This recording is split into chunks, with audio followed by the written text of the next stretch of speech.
اور مجھے امید ہے کہ آپ پرندوں وغیرہ کے لیے پانی بھی رکھتے ہوں گے.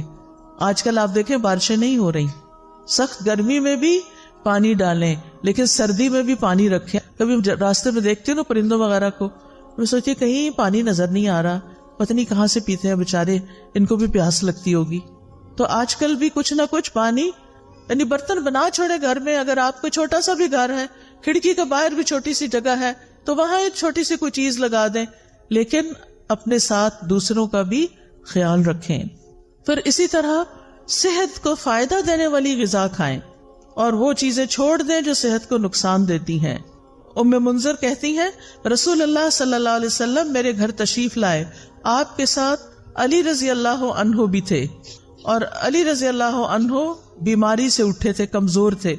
ہمارے ہاں کھجوروں کے خوشے لٹک رہے تھے، تو رسول اللہ صلی اللہ علیہ وسلم اٹھے اور ان سے کھانے لگے، اور حضرت علی بھی کھانے کے لیے اٹھے تو رسول اللہ صلی اللہ علیہ وسلم نے ان سے فرمایا رک جاؤ، ابھی تم کمزور ہو. چنانچہ وہ رک گئے، ان کو پرہیز بتایا آپ نے.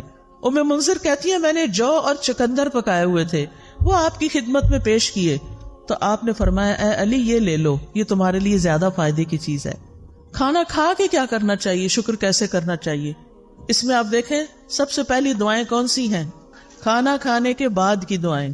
ایک نہیں کئی دعائیں ہیں. آپ نے پتہ کیا کرنا ہے؟ ان دعاؤں کو، اس پیپر کو اس میں سے الگ کر کے آپ نے اپنے کچن میں جہاں کھانا کھاتے ہیں یا ڈائننگ ہال میں یا پھر جہاں بھی آپ ہوتے ہیں وہاں یہ لگا لیں اور دیکھ کے پڑھنا شروع کریں اور ایک ایک یاد کرنا شروع کریں تاکہ کھانے کے بعد پڑھ کے آپ اٹھیں. ٹھیک ہے انشاءاللہ. اور اس سے آپ کو انشاءاللہ بہت ثواب ہوگا اور یہ شکر ادا کرنے کا ایک طریقہ ہے. مثال کے طور پر آپ دیکھیں اللہم بارک لنا فیہ وَأَطْعِمْنَا خَيْرًا مِّنْهُ، اے اللہ ہمیں اس کھانے میں برکت عطا فرما اور ہمیں اس سے بہتر کھلا. سبحان اللہ. ہر دفعہ کھانا کھا کے اگر آپ یہ دعا مانگتے ہیں کہ اللہ ہمیں اس سے بہتر عطا فرما تو کیا ہوگا؟ شکر ادا کرنے والے کو کیا ملتا ہے؟ بہتر ملتا ہے. پھر الحمدللہ الذی اطعم وسقا وصوغہ وجعل لہ مخرجا، تمام تعریفیں اللہ کے لیے ہیں جس نے کھلایا پلایا اور اسے جسم میں پیوست کیا، یعنی ہمارے جسم کا حصہ بنا اور اس کے نکلنے کی راہ بنا، یعنی جو ویسٹ تھا وہ بھی جسم سے نکل گیا.